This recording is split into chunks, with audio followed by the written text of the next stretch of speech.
पस पर्दा हक़ाइक़ सनसनीखेज़ इंकशाफ़ात प्रोग्राम बेनकाब में हूँ आपके साथ सफ़ान खान।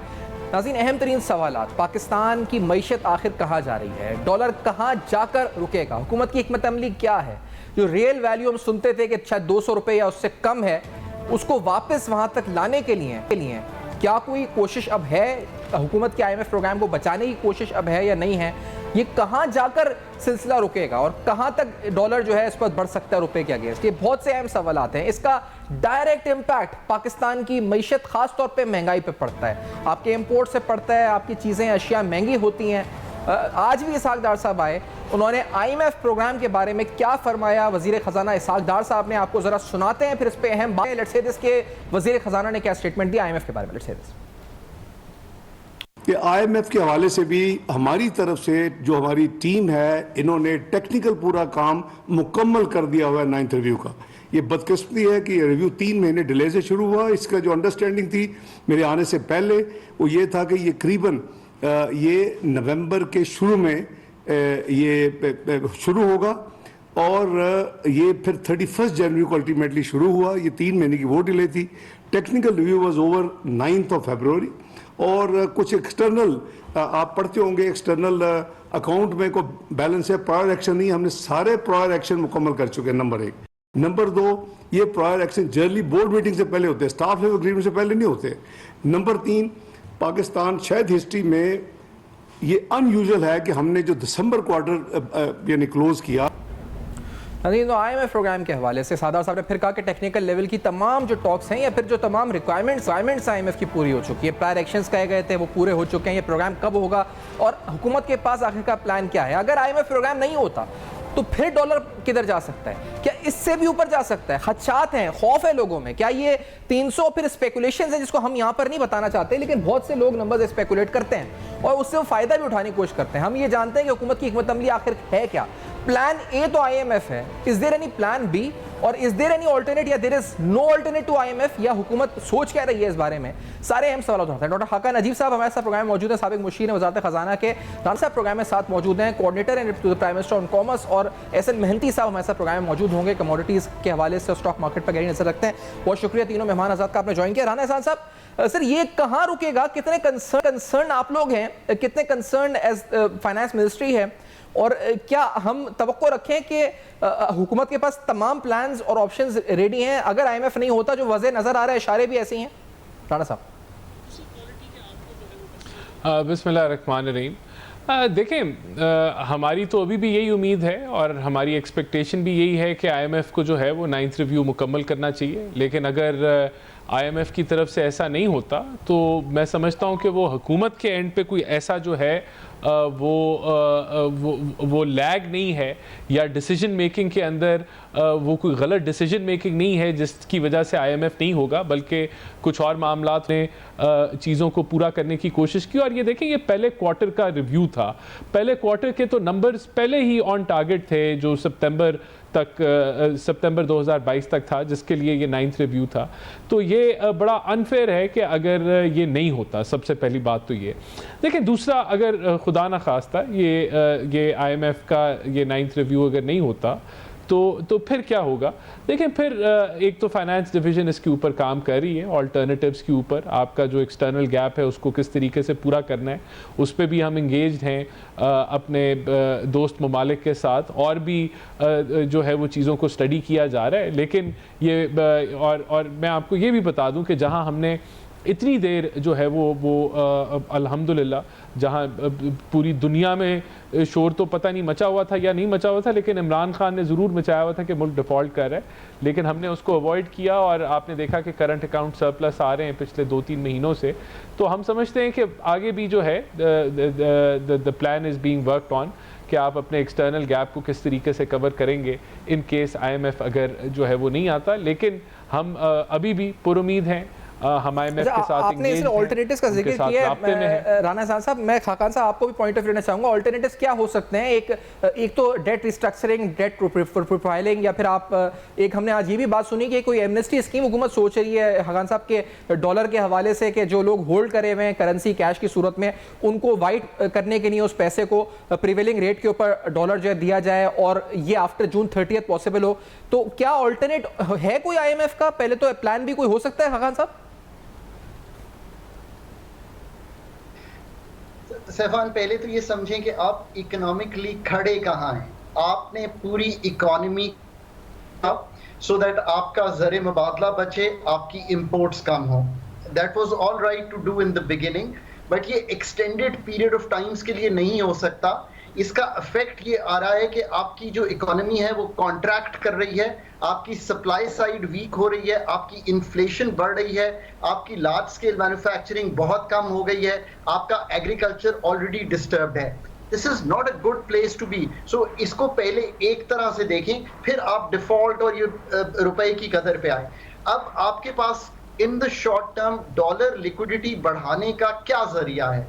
दुनिया का आर्किटेक्चर एक ही है, और वो है कि आप IMF के पास जाते हैं और IMF इस लिक्विडिटी क्रंच से आपको निकालने की कोशिश करता है। प्रॉब्लम ये आ गई है कि पाकिस्तान और IMF का एक बड़ा मिसट्रस्ट है आपस में, बिकॉज हमने उनसे इनहराफ किया।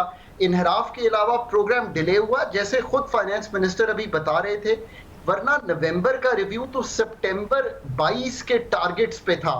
अब ये हुआ है कि आप चूंकि आके मई में खड़े हो गए हैं, तो IMF बाकी चीजों को भी देख रहा है कि आपके रिजर्व्स इतने कम हो गए, आपकी जो बाकी रेटिंग एजेंसीज हैं उन्होंने आपको डाउनग्रेड कर दिया, तो क्या आपकी इतनी रसाई डॉलर्स पे होगी कि नहीं होगी, which is the job of the IMF। So they are being extra careful. आपके पास इन द शॉर्ट टर्म तो देखें यही है कि आपने चाइना से रीप्रोफाइलिंग करवा लें, आप चाइना से रीफाइनेंसिंग करवा लें एक शॉर्ट टर्म की, पर जब आप 1 जुलाई को खड़े होंगे और आपको क्वार्टर 3 की नजर आएगा, तो मेरा ख्याल है कि उस क्वार्टर में आपके पास ये सारा कुछ करना मुमकिन नहीं होगा। तो अगर आप ये टाइम बगैर IMF के गुजार भी लेते हैं और इस प्रोग्राम को कंप्लीट नहीं भी करते, तो you will have to go to another program, a new IMF program. मैं फिर कहता हूं वो प्रोग्राम टफर होगा compare to what you have currently. 9वां 10वां 11वां रिव्यू करवा लेना चाहिए था, इस डिले से इनहराफ करना चाहिए था, रुपए को रोकने से इनहराफ करना चाहिए था। मतलब आप ये कह रहे हैं कि हम अगर जून एंड तक निकाल लेंगे खान साहब, तो जून एंड के बाद we have to go to a new IMF program, और अगर यही हुकूमत जाती है तो इसका मतलब अगस्त में तो इन्हें जो एज पर जो स्केड्यूल है उसके मुताबिक अक्टूबर में इलेक्शंस और अगस्त, तो अगर फिर नया IMF प्रोग्राम यही फाइनेंस टीम नेगोशिएट करती है, तो इट मींस कि ये कर सकती है गवर्नमेंट पहले तो खान साहब, और इसका मतलब they are here for long. इसका मतलब क्या हम इससे मैसेज जाएगा खान जी साहब? सैफान देखें, आप गुफ्तो शनी तो शुरू कर सकते हैं ना कि कॉन्टूर्स क्या होंगे उस IMF प्रोग्राम के, जो कि आने वाली हुकूमत या इंटरिम गवर्नमेंट जो है उसके कॉन्टूर्स तो तय करने पड़ेंगे ना। अगले साल 25 अरब डॉलर सैफान आपको चाहिए हैं जस्ट फॉर रीपेमेंट्स, रीप्रोफाइलिंग अगर डेट की भी होती है, ये सब मिलाकर अनदर 5, 8, 10 अरब डॉलर करंट अकाउंट के अगर आते हैं। इकोनॉमी तो खोलनी पड़ेगी, इकोनॉमी को अब बंद रखना और सिर्फ डिफॉल्ट से बचाए रखना is not a good strategy any more, because ये शॉर्टफॉल्स ही आपकी इन्फ्लेशन को भी राइड कर रही हैं। सो इकोनॉमी जब आप खोलेंगे, सो आपको एक नया प्रोग्राम उनके साथ निगोशिएट करना पड़ेगा। पर इससे पहले बहुत बड़ा जो बात है वो ये कि आप बजट कैसा देते हैं। ये ऑर्डिनरी बजट हो नहीं सकता। अगर ये ऑर्डिनरी बजट होगा तो आपको दोबारा बजट भी देना पड़ेगा। The budget has to be very strategic, और एक्सपेंडिचर साइड पे बहुत चीजें करनी पड़ेगी। लेने में बजट अगला साल, और मैं इसका जवाब कंप्लीट आपसे एक ब्रेक के बाद अगर याद है तो ले लेता हूँ। एक ब्रेक के बाद आते हैं, राना एहसान साहब भी साथ हैं, खाका नजीर साहब भी साथ हैं। आफ्टर डॉलर किधर जाएगा, मेन सवाल हम ये भी उठाएंगे इस ब्रेक का मतलब।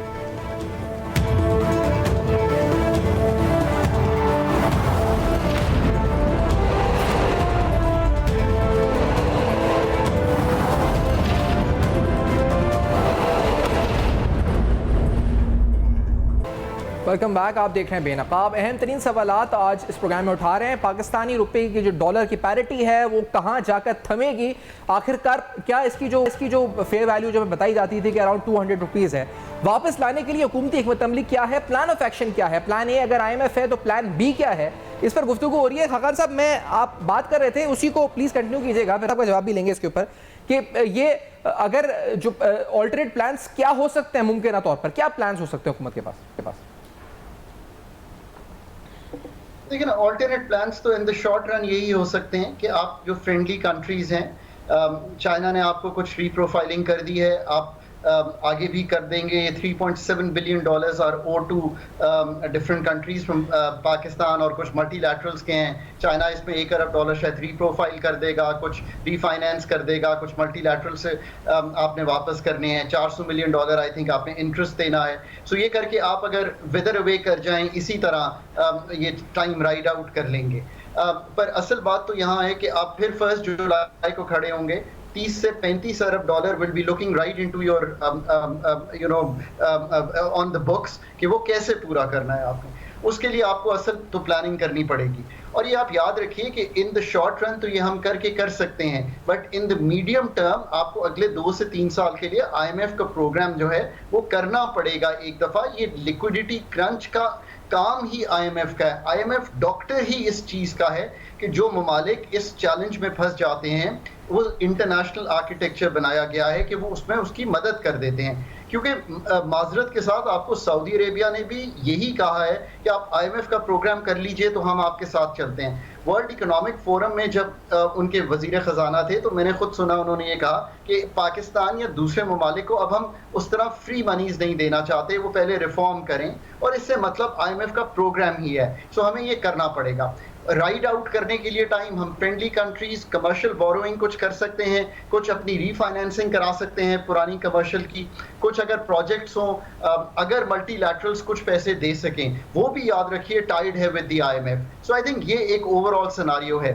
रूपी की जो बात है, रूपी इन द लॉन्ग रन तो आपकी पैदावारी सलाहियत जो है उसको डिटरमिन करती है कि रूपी की स्ट्रेंथ क्या है, आप दुनिया के साथ किस तरह compete करते हैं, आप दुनिया को क्या बेच सकते हैं, आप दुनिया से क्या कमा सकते हैं। इन द शॉर्ट रन इस वक्त तो एक स्टोर ऑफ वैल्यू है। और जो मुझे आज थोड़ी सी तशवीश हुई, और मैंने इस पर ट्वीट भी किया है, पाकिस्तान की जो इंटरबैंक मार्केट है और पाकिस्तान की जो ओपन मार्केट है, उसमें आज 8% का फर्क आ गया है। ये बहुत बड़ा फर्क है मैं समझता हूँ, और इस फर्क को किसी तरह हमें अगेन डॉलर लिक्विडिटी क्रंच को से निकलकर पूरा करना होगा। हज की डिमांड है, कुछ आई थिंक LCs की पेमेंट्स भी आ रही हैं, और ये मैं कैश का रेट बता रहा हूँ। आई थिंक अगर आप बाहर LCs का रेट करेंगे तो वो शायद 320-22 के करीब एग्जैक्टली वो 322 के करीब हो, ये 308 से 10। राना एहसान साहब, गुड साइंस। राना एहसान साहब, आपसे पूछना चाहूंगा, ये गैप फिर बढ़ चुका है। ऑल्टरनेट प्लान्स, क्या हम एक नए IMF प्रोग्राम में जाएंगे और वो नया IMF प्रोग्राम ज्यादा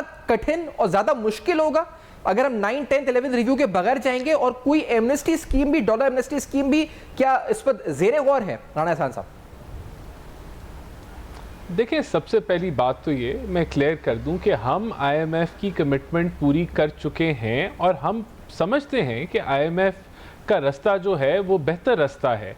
और अगर एक और प्लान की, बिल्कुल मैं समझता हूँ, आई वुड सेकंड डॉक्टर साहब के we will need to, after ये 9th, 10th और 11th रिव्यू अगर मुकम्मल भी हो जाते हैं तो हमें एक नया IMF प्रोग्राम जो है वो अगले फाइनेंशियल ईयर में हमें करना होगा। पाकिस्तान को, हम हो ना हो, जो भी होगी उसको यही रास्ता है। यही वजह है कि हमने वो रास्ता इख्तियार नहीं किया जो इमरान खान ने किया था कि बिजली सस्ती कर दी, पेट्रोल सस्ता कर दिया, और एमनेस्टी स्कीम अनाउंस कर दी जो कि IMF प्रोग्राम से बिल्कुल मुतरादिफ था। हम तो we are moving towards that direction, और हम समझते हैं कि 9th, 10th रिव्यू हो जाना चाहिए, 11th रिव्यू हो जाना चाहिए था अब तक। ये चीज़ें अब पाकिस्तान, बस मसला ये है कि अंडा पहले आया या मुर्गी पहले आई। अगर ये एटीट्यूड होगा तो ये अच्छा एटीट्यूड नहीं है, हम समझते हैं कि ये अनफेयर है। लेकिन सेइंग दैट, मैं फिर रिपीट करूंगा कि गवर्नमेंट IMF प्रोग्राम और IMF कमिटमेंट के मुताबिक ही चल रही है। हमारी एक्सपेक्टेशन थी और है कि ये SLA 9th, 10th रिव्यू हो जाने चाहिए। ये सेइंग दैट अगर देखें हमने हर सिनारियो के ऊपर हमने प्लानिंग करनी है, दूसरे साइड के ऊपर हम अपना जो एक्सटर्नल साइड है, जो एक्सटर्नल जो डेट की इन्होंने बात की कि डेट रीपेमेंट्स हैं, अब 20 अरब से ऊपर के फिगर्स हैं आपके डेट रीपेमेंट के अगले साल के, वो हमने कवर करने। तो उसके लिए बिल्कुल हम सारी ऑप्शंस को स्टडी कर रहे हैं, हम बायलैटरल हो, मल्टीलैटरल हो, IFIs से हो, या फिर क्या कहते हैं आपका ये फ्रेंडली कंट्रीज़ हों, तो सब पे काम हो रहा है। तो इंशाल्लाह ताला ये इसके ऊपर फाइनेंस मिनिस्ट्री जो है वो जब समझेगी कि ये वक्त है, इसके ऊपर एक्सप्लेनेशन ज़रूर देगी। लेकिन मैं समझता हूँ कि दोनों सिनारियोज पे काम हो रहा है। प्रायोरिटी IMF है, प्रायोरिटी जो है वो यही है कि हम इसको कंक्लूड करें और हम जो हमारी कमिटमेंट्स फिस्कल डिसिप्लिन की हैं हम उनको पूरी करें इन द गिवन सिनारियो। मुश्किल हालात हैं लेकिन फिर भी हम जो है उसी लाइन पे चल रहे हैं जो मईशत के लिए बेहतर लाइन। सही, लेकिन राना साहब ये जो रिसेंट स्पाइक आई है और जो एक गैप बन चुका है, तो ये जिसकी बात हम कर रहे हैं अभी कि ये बढ़ता जा रहा है ओपन मार्केट और इंटरबैंक में। लास्टली जब ये बढ़ा था तो भी एक डिवैल्यूएशन हमने देखी थी करेंसी में, तो फिर अब हम क्या अभी भी आज हमने देखा कि इंटरबैंक में कदरे स्टेबल रहा लेकिन ओपन मार्केट में वही रेट, और जिस तरह अभी बता रहे हैं कि LCs तो 320-22 वाला रेट चल रहा है। देखिए मैं बताता हूँ ये गैप क्यों बढ़ रहा है?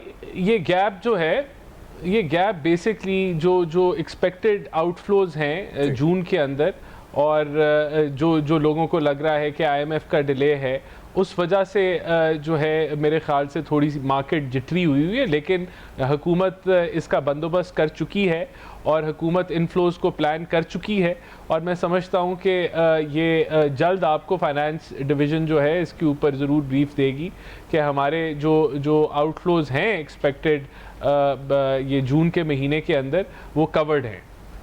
तो आप समझते हैं कि ये जो है ये स्पेकुलेटिव है, ये जो भी ये जो गैप आ रहा है, और विद इन टाइम ये दुरुस्त हो जाएगा, करेक्ट हो जाएगा? करेक्ट मतलब मजीद डिवैल्यू हो जाएगी करेंसी, या ये गैप खुद ब खुद कम हो जाएगा? क्या होगा, ये किस तरह से होगा? मैं बता रहा हूँ ना, ये एक्सपेक्टेशन है कि जो आउटफ्लोज एक्सपेक्टेड हैं जून के अंदर और उसके बदले में इनफ्लोज क्या आएंगे, तो वो इंशाल्लाह ताला वो कवर्ड हैं। तो जब वो कवर हो जाएंगे तो ये जो गैप है, ये लोगों को जब एहसास हो जाएगा कि सिर्फ आउटफ्लोज नहीं है, इनफ्लोज भी हैं, तो ये मैं समझता हूँ कि ये क्लियर हो जाएगा मामला, जो गैप मार्केट के अंदर। लेकिन ये मुझे सियासी तौर पर बताइएगा राना हसन साहब कि अगर आगे आपको इलेक्शंस में जाना है, तो आप जानते हैं मीडिया है, आपकी ऑपोजिशन है, वो इसाकदार साहब की स्टेटमेंट्स निकाल के बार बार चलाएंगे जहां वो ये कहते थे कि इसको 200 से नीचे लेकर जाएंगे। तो आप लोगों के पास कोई प्लान ऑफ एक्शन है, यानी इज दिस ऑब्जेक्टिव कि आप इसे इलेक्शन से पहले या with in the next fiscal year 200 पे लेकर आए? ये ऑब्जेक्टिव में है इन द मीडियम टर्म में कहूंगा। नहीं देखिए मैं नहीं समझता कि कोई ऐसे इम्कानात हैं। मैं I to tell you the truth कि ये 200 से नीचे जाएगा, ये रियलिस्टिक नहीं होगा कहना। बिल्कुल जब दार साहब जब आए थे तब उनका एक डिफरेंट व्यू पॉइंट था, उसके बाद बहुत कुछ हुआ, जो हालात थे मुल्क के जिसके ऊपर वो तबसरा खुद करते रहे। लेकिन अभी मैं तो समझता हूँ कि अब जिस लेवल पे है इसके ऊपर अगर हम इसको बरकरार रखते हैं, जो 285 280 यही रेंज अगर बरकरार रखते हैं तो ये एक कामयाबी होगी। तो इस ब्रेक के बाद वापस आते हैं, हमारे साथ रहिए।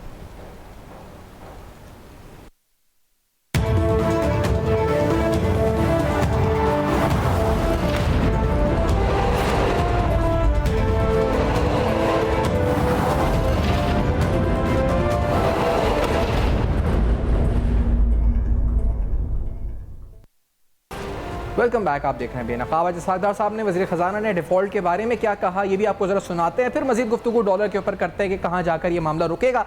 लेट्स हियर दिस फर्स्ट के वज़ीर ख़जाना ने क्या कहा। बहुत बड़े अथॉरिटीज़ गिने जाते हैं, वो टाइम एंड अगेन वो रिपीट करते रहे पिछले एक साल में कि पाकिस्तान डिफ़ॉल्ट करेगा, डिफ़ॉल्ट करेगा, डिफ़ॉल्ट करेगा, पाकिस्तान बॉन्ड 1 बिलियन का नहीं देगा, पाकिस्तान की फ्लाम पेमेंट नहीं करेगा, पाकिस्तान कैसे वो 2 बिलियन एक्स कंट्री को देगा, वाई को। तो अल्लाह ताला का करम मैं समझता हूँ। और ये पाकिस्तान में जो हमारी इस वक्त टीम मेहनत कर रही है उसमें स्टेट बैंक की टीम भी मौजूद है, उनका बहुत बड़ा इसमें रोल है कि हमने मैनेज अल्लाह के फजल करम से ऐसे किया है कि आई बिलीव कि हमने भी गिवन देम सरप्राइज कि पाकिस्तान में मैं हमेशा समझता हूँ कि रिजिलियंस है, इसमें बहुत जान है। एहसन मेहनती साहब, आप बताइएगा ग्लोबली मार्केट क्या कह रही है, कमोडिटीज़ के मूवमेंट क्या है ऑयल और डॉलर के खास तौर पे, और पाकिस्तान के जो डिफ़ॉल्ट रिस्क हैं उसको लेके क्या एंटिसिपेशंस हैं या क्या इस वक्त मार्केट सेंटिमेंट्स हैं ग्लोबली स्पीकिंग? एहसन मेहनती साहब। देखिए, कमोडिटी प्राइसेस जो हैं वो ग्लोबली फॉल हो रही हैं। आने वाले वक्तों में भी एक्सपेक्टेड है कि कमोडिटी प्राइसेस के अंदर जो है वो कमी देखी जाएगी। तो चूंकि कमोडिटी प्राइसेस जो है रिसेशन को जो है वो मीट कर रही है, ग्लोबल रिसेशन की बातें हैं।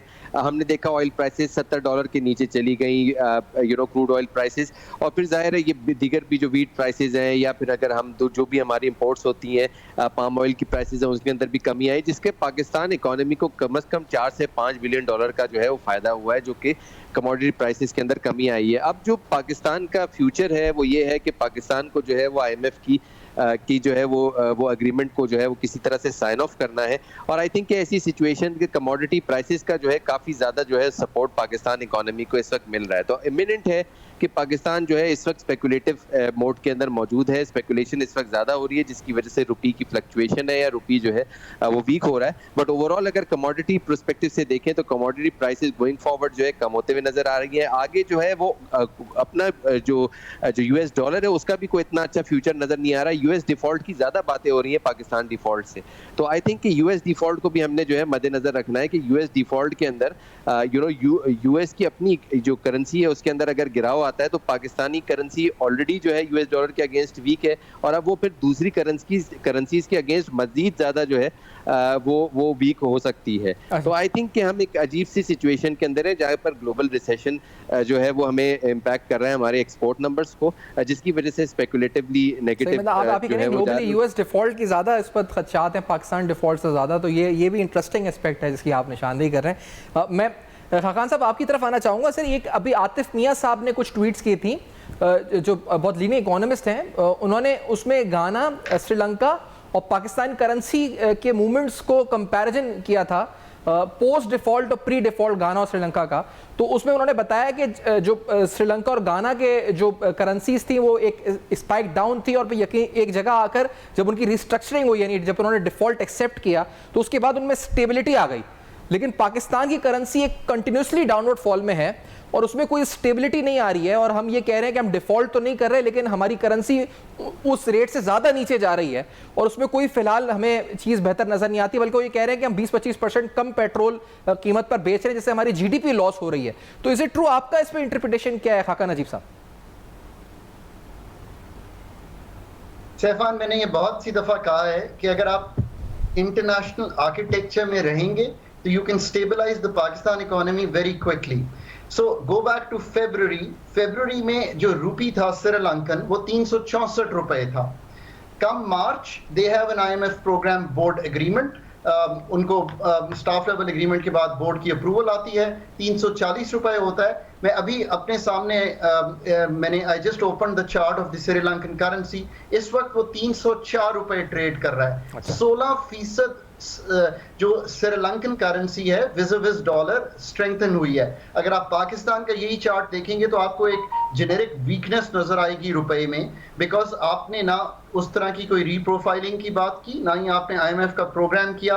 आपके डॉलर के रिजर्व्स आज से 2021 दिसंबर 18 अरब डॉलर पे थे, आज 4.3 अरब डॉलर पे हैं। सो दूसरी बात मैं ये कहूँगा, it is not only about the default. अगर मैं अपनी इकोनॉमी को बिल्कुल बंद कर दूं और अगर मैं अपनी इंपोर्ट्स को आधा कर दूं, अगर मैं अपनी कार फाइनेंसिंग को बहुत कम कर दूं, अगर मैं अपनी एक्सपोर्ट्स को भी ब्रेक कर दूं बिकॉज मेरे पास रॉ मटेरियल ना हो, तो ये मैं थोड़े अरसे के लिए कर सकता हूं, बट ये एक्सटेंडेड टाइम्स के लिए हो नहीं सकता, बिकॉज ये हमारी GDP को हर्ट करता है। GDP से मतलब है हमारी आमदन को हर्ट करता है, और अगर हमारी आमदन हर्ट होती है तो हमारी फीकस आमदन हर्ट होती है। हमारी इन्फ्लेशनरी प्रेशर भी ज्यादा इसलिए आ रहा है कि आपके रुपए की कदर में जो कमजोरी है, वो जो इंटरनेशनल कमोडिटीज का प्राइस पास थ्रू है वो उसको बढ़ा रही है। पर याद रखिए कि इससे भी एक बड़ा इम्पैक्ट आ रहा है, और वो यूं है कि जब आपकी सप्लाई साइड कंस्ट्रेंट होती है तो मैं आज अपनी कोई भी आइटम, मैं एक बोतल भी होल्ड कर लेता हूं कि मैं कल 300 की बजाय 320 रुपए की बेचूंगा। स्टेट बैंक जिसका जिक्र वजीर खजाना कर रहे थे, उनकी आप अपनी रिपोर्ट पढ़िए तो वो ये कहती है कि जो एक्सपेक्टेशंस हैं इन्फ्लेशन की वो बहुत इनबिल्ट हो गई हैं। ये एक अच्छी चीज नहीं है। हर कोई अपनी कमोडिटीज को होल्ड किए हुए है। कमोडिटी से मेरा मतलब अजनास नहीं है, सिर्फ एक जेनेरिक टर्म मैं यूज कर रहा हूं। इस सारी चीज को अनक्लॉग कर सकते थे। पीडीएम ने अच्छा स्टेप उठाया। 29 अगस्त को इन्होंने 7वां रिव्यू बड़ा अच्छा करवाया, 7वां और 8वें रिव्यू को कंबाइन कराया। उसके बाद जो डिले है, अगर वो ना होता, आप यकीन करिए, अगर हाइपोथेटिकल्स में चले जाएं, आईएमएफ का प्रोग्राम ऑन ट्रैक रहता, पाकिस्तान के ज़र मुबादला के ज़खायर 7-8 अरब डॉलर पे होते। मैं ये बात नहीं करता, बट मैं कह दूंगा यहाँ पे पाकिस्तान की करेंसी यहाँ से मच स्ट्रॉन्गर प्ले पे होती। ये जो स्टोर ऑफ वैल्यू बना हुआ है ये ना होता, इन्फ्लेशनरी प्रेशर्स डाउन होते। You know, this could have played out this way. Pakistan की इकोनॉमी को हम खोल सकते थे। बहरहाल that time has passed. इधर मैं एक चीज अंग्रेजी में कहने लगा हूं। I think the government of Pakistan, the PDM government, with a delay has done a lot. 170 billion in taxes, change in gas prices after 30 months, change in electricity prices, रुपए की कीमत को अनपेग करना डॉलर से। I think it is time for IMF to also realize that for an incumbent government in the last few months, this was a big leap. I think the friendly countries will come through. As Rana Sahab was rightly saying, this is an egg and chicken situation. Yeah. Let the egg come now, and the IMF SLA would pave the way for not only getting our default risk down, but opening our economy. And for 240 million people, I think at 48 million food inflation, it is time that we move in that direction. इंशाल्लाह hopefully ये बहुत positive बात आपने की है कि we are hoping कि ऐसे ही हो। राना एहसान साहब ये फरमाइएगा कि जो साथ साथ बजट भी है, इस बारे में बहुत से लोगों के जहनों में बहुत से रिफॉर्म्स हैं, बहुत से प्रपोजल्स भी लेके लोग फाइनेंस मिनिस्ट्री जाते हैं, लेकिन एक तवक्को ये भी है कि इसमें कोई रिलीफ आएगा, relief in terms of wages, minimum wages, relief in terms of petrol और डीजल, या कोई और रिलीफ गवर्नमेंट देगी। कुछ टैक्सेस का भी सुन रहे हैं, सुपर टैक्स कॉर्पोरेट सेक्टर के ऊपर, लेकिन is there any room for relief पहले तो? और आर यू प्लानिंग समथिंग, यानी government is planning something about relief, कुछ देने के लिए टू द मासेस? देखिए, डेफिनेटली रिलीफ तो हुकूमत की कोशिश होती है कि जो मुतासर तरीन तबका है उसको, जो सोशल वेलफेयर प्रोग्राम्स है उसमें उनको इंक्लूड किया जाए और उनको प्रोटेक्ट किया जाए इस बदतरीन महंगाई से। तो हमारा ये ज़रूर एक कोशिश होगी इस बजट के अंदर भी कि हम अपना सोशल वेलफेयर प्रोग्राम को जो हैं वो जितनी मैक्सिमम कवरेज मुमकिन है इन हालात के अंदर, remaining in a fiscal discipline, वो हम दें अपने जो लो इनकम ग्रुप्स हैं। लेकिन इसका कतन ये मतलब नहीं है कि हम ये कोई एक गैर जिम्मेदाराना बजट बनाएंगे जिस तरह लास्ट ईयर में पीटीआई ने बनाया और आईएमएफ का मुआहदा उससे डिले हुआ। देखें, हम एक रिस्पॉन्सिबिलिटी के तहत अब तक चलते रहे, हमने अपनी पॉलिटिकल कॉस्ट नहीं देखी। और वैसे भी देखें, जो समझने की बात है वो ये है कि अगस्त में तो हमने चले जाना है। हम अगर कोई रिलीफ वाला बजट अनाउंस भी कर जाएं, जब तक वो ट्रिकल डाउन नहीं करता, उसका इम्पैक्ट लोग महसूस नहीं करते, लोग बजट को बिलीव नहीं करते। तो हमारा जो बजट होगा, मैं फिर रिपीट करूंगा, we are in touch with IMF और वो उनसे हम राब्ते में हैं, बजट के बारे में भी राब्ते में हैं। ओवरऑल हम उनसे कंटिन्यूसली नंबर शेयरिंग भी होती है। तो हमारा तो एक जो है वो कोशिश होगी कि विद इन दिस फ्रेमवर्क हम आवाम को जितना मैक्सिमम जो गरीब तरीन तबका है रिलीफ दें और उसका बर्डन जो है उन लोगों पे डाला जाए जो इसको अफोर्ड कर सकते हैं। तो ये देखें, लेकिन हकीकत यही है कि दुनिया के अंदर एक टफ सिचुएशन है। हमें ये जो रिसेशन आ रहा है, जो कमोडिटी साइकिल जो है जो टूट चुका है, उससे हमें एक अच्छा बेनिफिट मिलेगा। वो इसलिए मिलेगा क्योंकि हमारी इंपोर्ट्स 2.5 गुना है तकरीबन हमारी एक्सपोर्ट से। तो उसका इम्पैक्ट जहां हम देख रहे हैं कि एक्सपोर्ट्स हमारी कुछ 10-12% जो है बिलो टारगेट जा रही हैं या बिलो लास्ट ईयर जा रही हैं अब तक, तो वहाँ हमारी जो इंपोर्ट्स का जो एक ब्रेक लगी है, या उस पर आप कह लें कि ये एलसीज का डिले का भी हिस्सा है। बेशक वो शॉर्ट टर्म है, उसको आप लॉन्ग टर्म एक्सटेंड नहीं कर सकते, लेकिन उससे हमें जो काफ़ी एक देखें, करंट अकाउंट डेफिसिट जो 13-13.5 अरब डॉलर पे था अप्रैल तक लास्ट ईयर में, वो 3 अरब डॉलर पे है। तो ये इसका ये मतलब है कि हमने कवर किया है। एक हकीकत में ही रहना है ना, जो हकीकत आज की दुनिया की हकीकत है। इख्तिताम पे टाइम पहुंच रहा है सर, हम पूरी उम्मीद है कि आप कोशिश अगर हैं तो यकीनी तौर पर मुल्क के लिए हम सबकी दुआ भी है कि इंशाल्लाह ये कोशिशें पूरी हों, तकमील तक पहुँचे नजर है आवाम को। बहुत शुक्रिया आपका खाका नजीब साहब, डॉक्टर खाका नजीब साहब आपका बहुत शुक्रिया, हसन मेहनती साहब आपका बहुत शुक्रिया। फीडबैक फेसबुक, ईमेल और ट्विटर पर दीजिएगा। देखते रहिएगा, अब तक अपना बहुत